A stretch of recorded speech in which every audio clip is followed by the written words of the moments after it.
Joe Linder was top of his game, and that thing just sneaked in. Weird, excruciating, dull pain that woke him up at night. Doesn't take any steroids, very healthy guy. Did have one clot when I went to do my hair transplant in Turkey. Clots are one of the dangerous and sneakiest side effects that will go by unnoticed.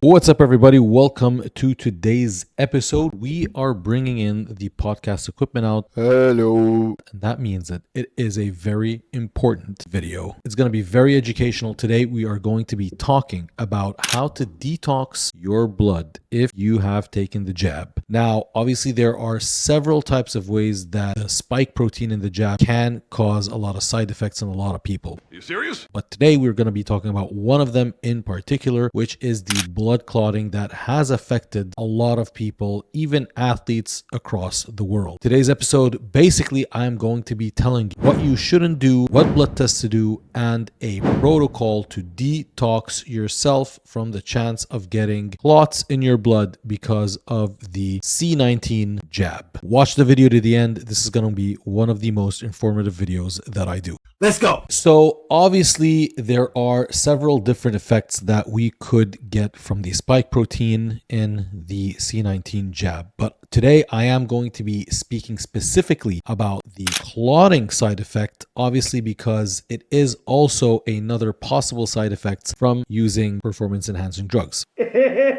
Now, not everyone is prone to that, but unfortunately, I am a little prone to that. I did have one clot when I went to do my hair transplant in Turkey. It was on my way back, but the doctors concluded that it was a result of external factors. It was actually caused by the IV. So it was a funny thing, when I was in Turkey and I was doing the hair transplant, first of all, the first 5 minutes is excruciatingly painful.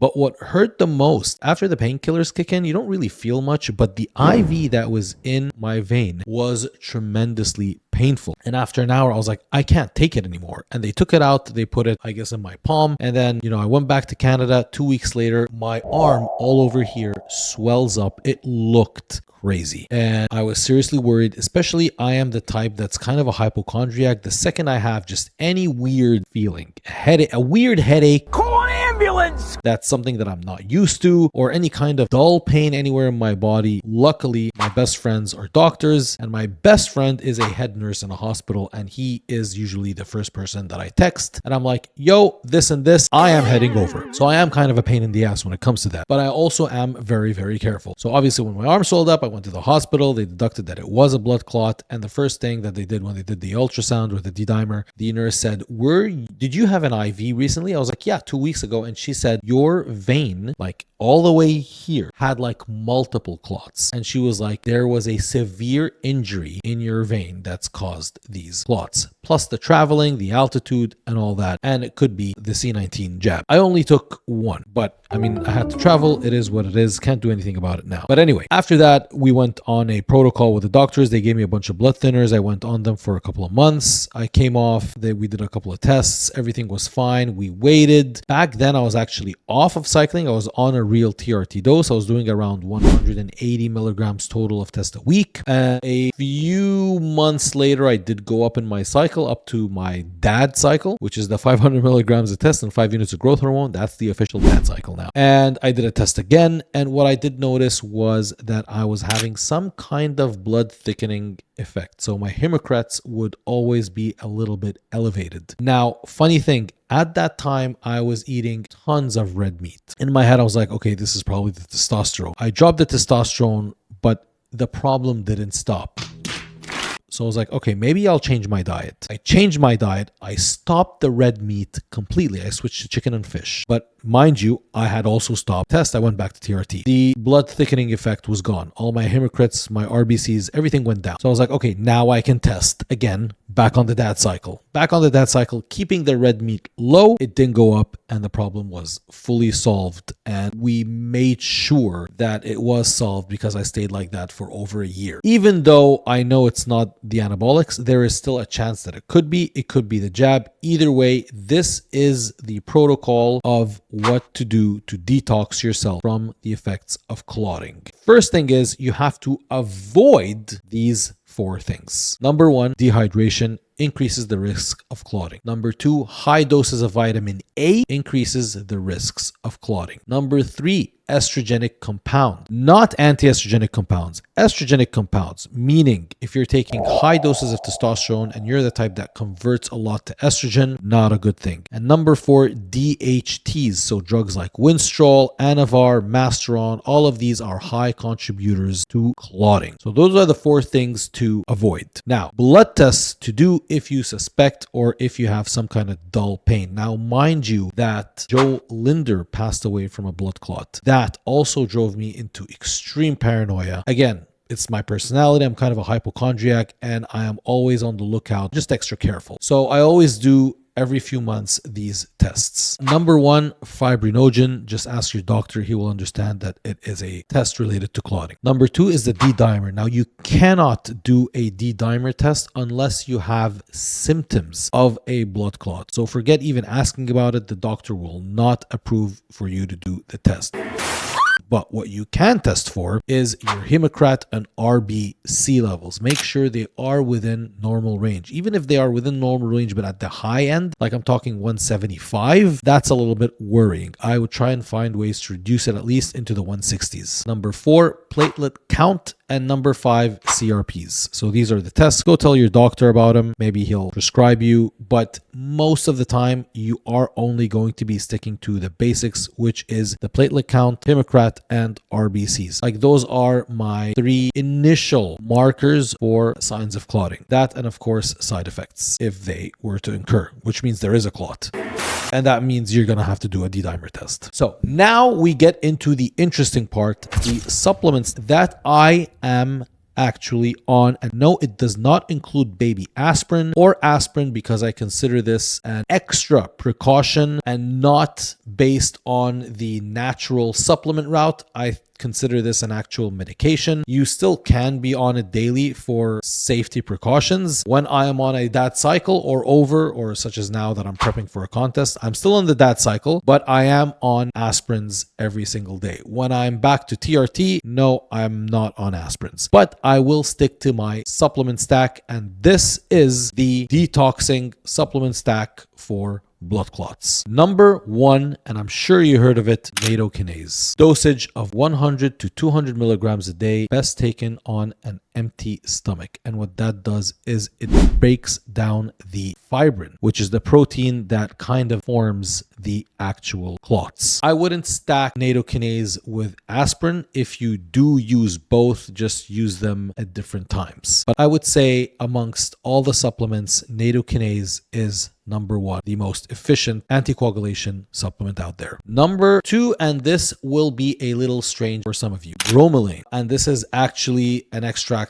from pineapple and it's kind of a digestive enzyme. But when used on an empty stomach, not with food, when used on an empty stomach at around 500 to 1,000 milligrams a day, it will have anticoagulation effects. Particularly, it reduces inflammation and platelet aggregation. So you don't want to aggregate your platelets in any kind of way. A lot of drugs can do that. Obviously, some of the steroids will have that effect and it will reduce inflammation within the arteries or the veins. Obviously, you're going to stack it with Nattokinase, but an additional stack to bromelain is quercetin, which is an anti-inflammatory. Both of them work very well together. It's an anti-inflammatory and antioxidant. They're very good together. You can even stack NAC and acetyl-L-cysteine with them. The NAC is kind of optional. Quercetin is a little bit of an add-on, but the main 2 so far is Nattokinase and bromelain. Number 3 is kind of something that we already use, I'm guessing, every day, omega-3s. So omega-3s naturally reduce endothelial inflammation and they are also natural blood thinners. The dose, I mean, basically basically most omega-3 supplements have the same doses. We use 2 to 3 capsules a day. At this point, I would just follow the instructions on whichever supplement that you're using, but I'm assuming everyone already uses omega-3. Number 4, vitamin K2, which is MK7, and you stack that with vitamin D3. So the dose of the vitamin K2 would be around 100 to 200 on a high end mcgs a day, stacked with, I mean, if you live in Canada, anything equal to or over 5,000 units of vitamin D. If you live in a warm country where you get a lot of sun, 2,000, 3,000, up to 5,000 will suffice. Now, K2 is actually one of the important supplements. I would rank it over the omega-3s. I would even rank it over the bromelain. I would put it second after the Nattokinase. So don't skip this. K2 literally prevents calcification of your arteries. A huge add-on in your anticoagulation or anti-clotting supplement stack. Now, the last one is a little bit tricky. It's actually garlic extract, or what is known as the main ingredient, allicin. This is very difficult to find because you need pure allicin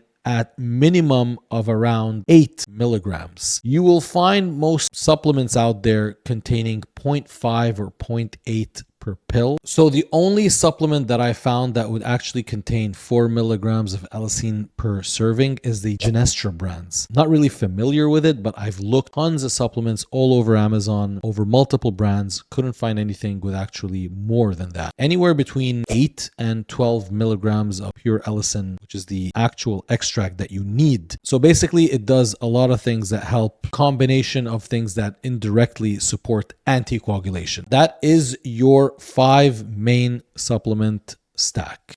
I got you, homie. So that is your clotting detox if you are someone who has used the jab, even if you didn't take the jab. If you're on PEDs, one of the sneakiest side effects that are very hard to detect are blood clots. You can obviously have some kind of indicator with the blood tests, but still, I'm pretty sure Joe Linder was top of his game and that thing just sneaked in out of nowhere. And it happens so many times and it goes by unnoticed. I have experienced it and it's just a weird dull pain. It feels like you've overtrained the muscle, like it's sore, but then your brain kind of tells you, oh, I'm just sore because I did that muscle. So that was a lie. Once you've gone, like that's how it started in my arm. I was like, oh, I think I did triceps the other day. Feels a little bit sore, but it's just like a weird dull ache that can last, a couple of minutes and then go away and then come back. Well, now I feel stupid. I've had my brother, who he's a natural triathlon athlete, one of the Ironman athletes, doesn't take any steroids, very healthy guy, does the full Ironman, and he had a clot in his ankle and he described it as this weird, excruciating, dull pain that woke him up at night. No history of juice whatsoever. Supernatural guy, athlete, very healthy. He's 45 years old, but man, those things sneak in there. And because I'm very paranoid about this stuff, that supplement stack is religious to me. And believe it or not, I just have recently started it because I am coming back to compete in 7 weeks at the Toronto Pro in Men's Classic. I'm still at the dad cycle. I might go a little bit higher. If I do, maybe I'll make a video about it and I'll tell you guys the stack that I'm doing right now. I'm not using clenbuterol. I'm not using any fat burners. I am using a little bit of Cytomel and T4. But other than that, it's just 5 units of GH, 500 milligrams of testosterone, and that's it. I'm not sure if I'm going to go up. I did blood tests tonight. I did get the results. Knock on wood. Everything is fine. So maybe I think I'm going to push my cycle to 700 milligrams of test a week. I don't think I'm going to add anything else. So that was a lie. You notice that every 2 minutes I'm like, maybe I'm going to add, maybe I'm going to add.